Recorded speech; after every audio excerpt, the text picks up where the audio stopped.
بسم الله الرحمن الرحيم.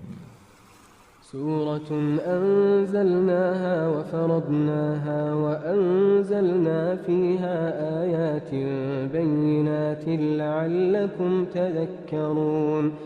الزانية والزاني فاجلدوا كل واحد منهما 100 جلدة ولا تأخذكم بهما رأفة في دين الله إن كنتم تؤمنون بالله واليوم الآخر وليشهد عذابهما طائفة من المؤمنين.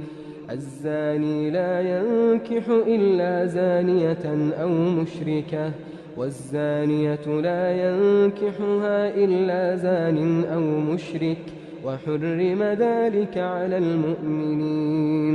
والذين يرمون المحصنات ثم